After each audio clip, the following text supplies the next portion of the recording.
Syrian girl who, of course, she's been on the show today before, geopolitical analyst and contributor at Neo Journal and Sputnik International. Now, Syrian girl, we haven't got much time, so I'll go straight to the first question. Now, you're a Muslim, of course.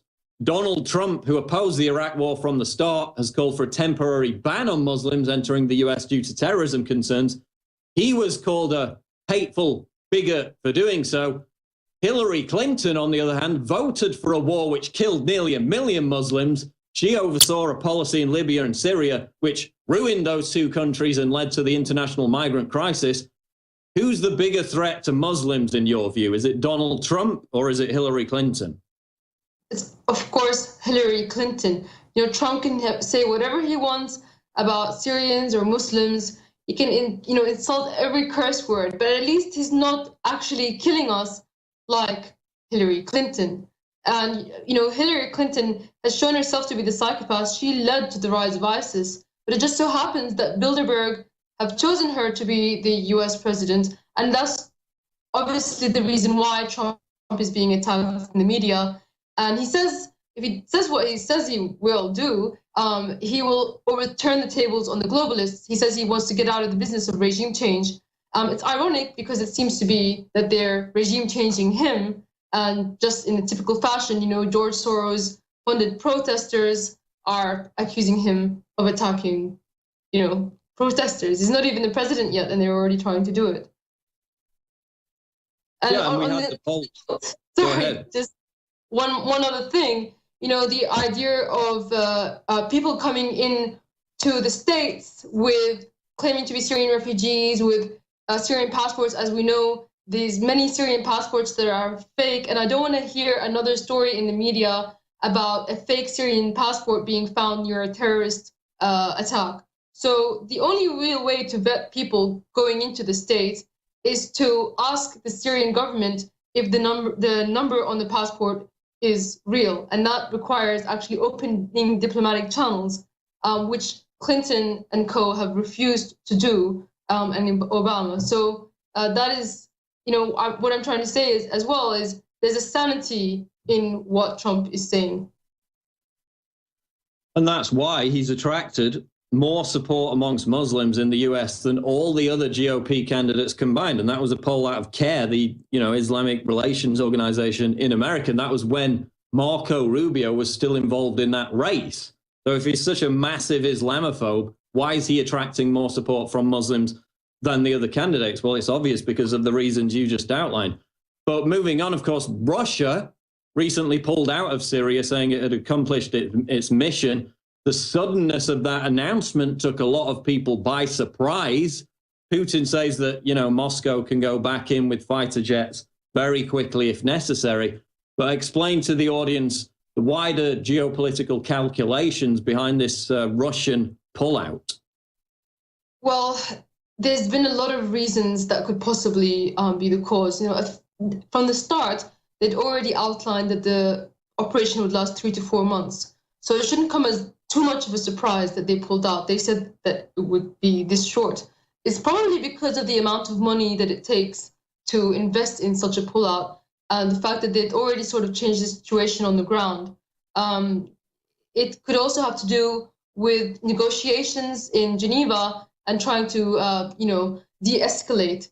There's also been talk about, at the same time as this pullout, talk about federalizing Syria, and I'd like to make some points about that. Yeah, that's what I was reading just before the show. Reuters is reporting that Kurdish forces are now moving towards declaring an autonomous federal state in that region of northern Syria, which they now control. Of course, they've been battling ISIS, but you claim that in some cases the Kurds are now resorting to ISIS-style atrocities. Tell us what's happening and why it hasn't received much media coverage. Well, in the first place, the plans to Balkanize Syria were made public by Condoleezza Rice in 2006.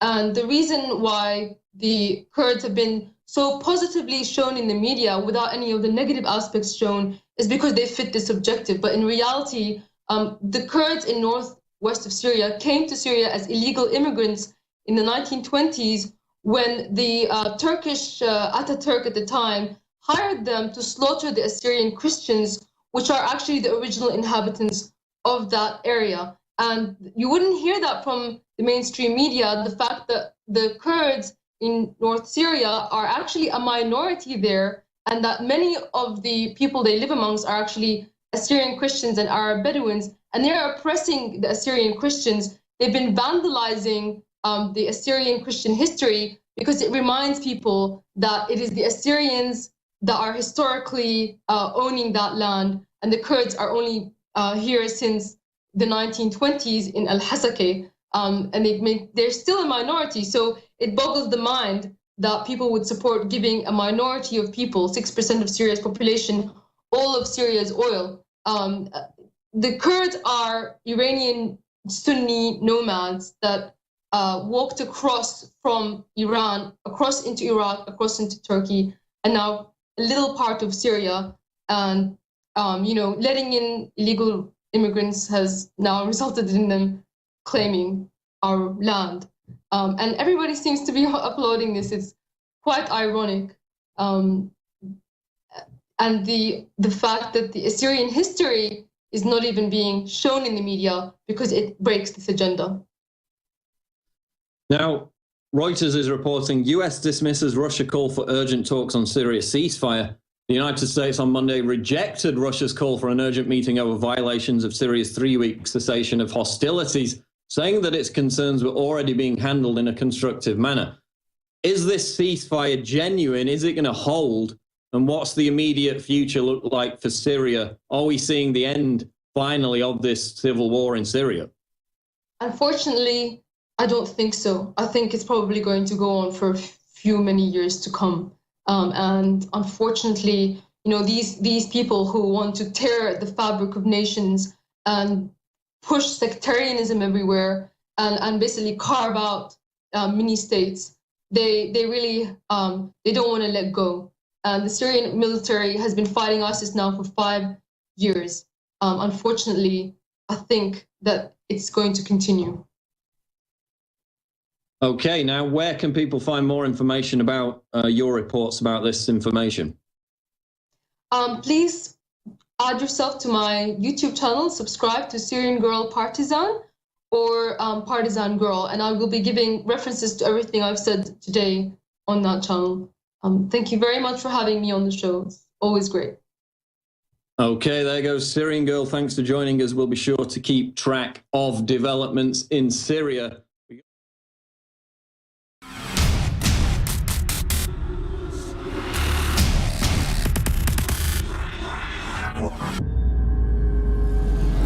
My fellow InfoWarriors, I am very excited to be able to announce to you the introduction at InfoWarsLife.com of a new way to save time and money when you stock up on InfoWars Life formulations like Survival Shield X2 and Super Male Vitality. Just go to InfoWarsLife.com today, select your favorite product, click on Auto Ship before adding to cart, and choose how often you want us to send you another order. Every time you choose Auto Ship at InfoWarsLife.com, you get 10% off, and you won't have to worry about running out and having to reorder next time. And of course, you can cancel with one click anytime. As you know, I'm all about the idea of a 360 win, and the new auto ship feature at InfoWarsLife.com is a sure win for everybody. A win for liberty, a win for health, and a win when it comes to big savings. Visit InfoWarsLife.com today and save 10% on your next InfoWars Life order by selecting auto ship at checkout. That's InfoWarsLife.com or call 888-253-3139.